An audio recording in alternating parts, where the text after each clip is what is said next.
But just in case, oh, Pastor Larry did actually. Pastor Larry and Deb, they're feeling much better this Sunday, by the way. Praise God. We began a message called the Present Tense Christ. So just by way of quick review, we declared Jesus as the God of the now, because he himself said he said, I am. Of course, he tied himself back into what God told Moses back in Exodus when Moses was being commissioned to go to Egypt, to Pharaoh, and say, let my people go. And he said, well, who should I say sent me? And he said, tell him I am, that I am sent you. And Jesus used that very phrase in John's Gospel. And we're on a journey through the Gospel of John looking at the 7 I am sayings of Jesus. That really, in essence, he was equating himself with God, saying he was God. And they give a portrait, they give a picture of who Jesus is in his ministry now to you and I. And we talked about light here this morning and lighting the Advent candles. And that's one of the I am sayings that we highlighted last week. Jesus said, I am the light of the world. And that light of the world is the light of life that brings us life, spiritual life and vitality. And we don't need to live in darkness and grope our way through this existence. We can walk in the light of Jesus. Amen? He also said in John 6 that he was the bread of life, and that he is our spiritual food, our spiritual source of nutrition and sustenance. And we highlighted that. We want to move on. We talked about Jesus saying he was the door. I am the door. And if you want to have access to God, you need to get through the door of Jesus. If you're trapped, you feel you're trapped, and in a life of bondage, and you can't get out of the prison you're in, guess what? Jesus is the door of escape. So he's not only the way in, he's the way out. And we talked about Jesus being the door, John 10. We want to continue and pick up now with the last 4 of these I am sayings of Jesus Christ that he spoke himself, that declared really himself to be God, and how he works towards us, how he ministers on our behalf. And so we're going to pick it up in John 10 again, if you want to turn there. John's Gospel, chapter 10. How many kind of did a sneak peek and went through the Gospel of John and found those 7, the other I am sayings of Jesus this past week? Oh, I see lots of hands. Very good. So we're going to get to those.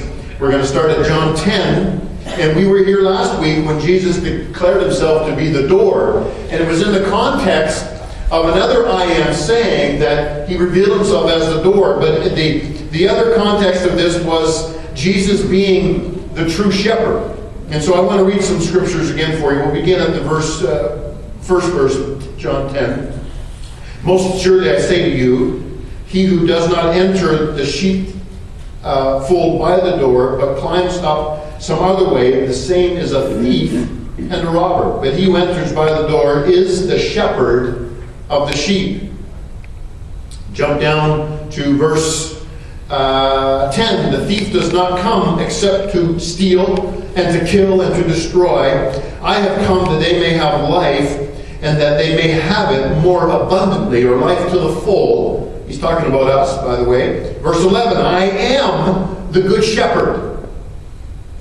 The good shepherd gives his life for the sheep. But a hireling, he who is not the shepherd, one who does not own the sheep, sees the wolf coming and leaves the sheep and flees. And the wolf catches the sheep and scatters them. The hireling flees because he is a hireling and does not care about the sheep. Verse 14, I am the good shepherd. He repeats it again. And I know my sheep, and I am known by my own. I am the good shepherd. This picture of Jesus is a beautiful picture for us. Now, the Bible in a number of other places declares that we are like sheep. I think, was it a couple weeks ago, Nathaniel? You and the team led the worship. And one of the songs was, I just want to be a sheep. Da, da, da, da. Something like that. That's a very biblical song, actually.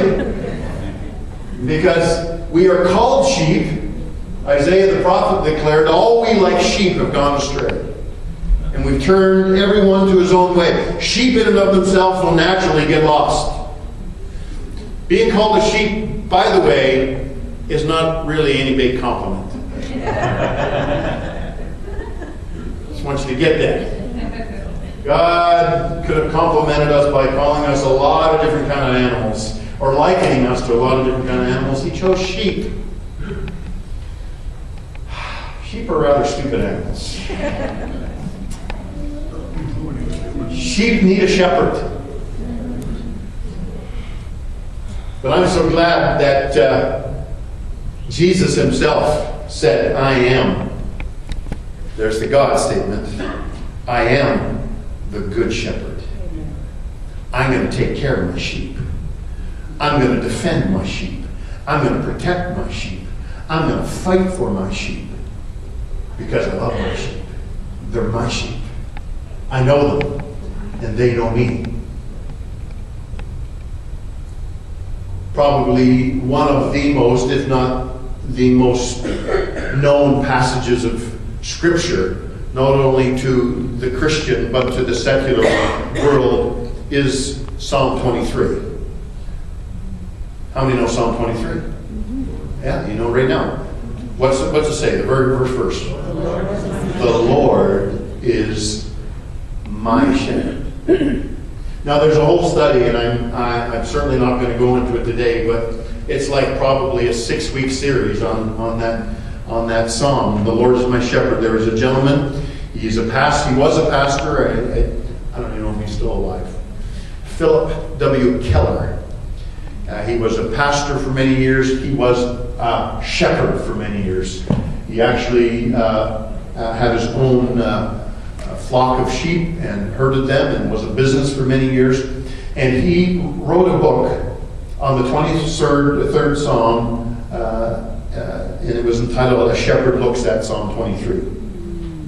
And the insights and the revelation and the truth and the knowledge that he brings out from this vantage point, this perspective of a shepherd, and all of the language that the psalmist David is using, because he was a shepherd as well, to liken us and to liken the Lord to that good shepherd is just so rich and full of meaning. And again, I don't have time to get into it today, but I just wanted to remind you of this.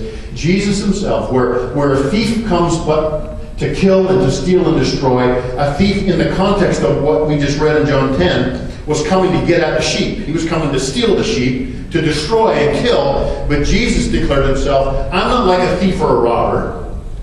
That was the enemy. That's Satan. That's the devil. He said, I'm like, first of all, the door, because I'm going to come in the right way. But he says, I'm the good shepherd, and I'm going to take care of the sheep. And as a matter of fact, I'm not even going to be like a guy who is hired just to watch someone else's sheep as a job and get paid at the end of the day. Because if I'm a hireling, if there's danger coming, if there's a wolf coming, if there's a lion coming, like David who fought off the bear and the lion, he said, they'll run. They're just in it for themselves. They don't care about the sheep because they're not theirs. But he says, I am the good shepherd, and I love my sheep. They're my sheep. And the psalmist reflected that intimacy of ownership when he said this, the Lord is my shepherd. He's talking from the sheep's perspective. Because the sheep love the shepherd and the shepherd love the sheep. He says, I know my sheep and I'm known by my sheep. And there's a beautiful relationship here that Jesus is describing and declaring with this statement. I am the good shepherd. Folks, I don't know about you, but I rest in this. There's such assurance in this statement of the description of who Jesus is to us. Because if we're sheep, we need him as our shepherd. We need his protection. We need his guidance. We need his direction. We need to be able to lead us beside still waters. We need those green pastures to restore our souls. We need the rod and the staff of not only protection but of discipline. We need it all. And the good news is, Jesus himself said, I am the good shepherd. So you don't feel, I don't want you to ever feel like you're alone, like you're abandoned, like you're out there all by yourself wondering where you're going. Guess what? We got a shepherd. Amen. He's not a hireling. He owns us. We are His. He is ours. And it's the Lord. I am, Jesus said, the Good Shepherd. The sheep know my voice. So if you need protection and correction and love and care and comfort, Jesus is the answer. He's the one that will bring us to where we need to go because He's our shepherd. Hallelujah.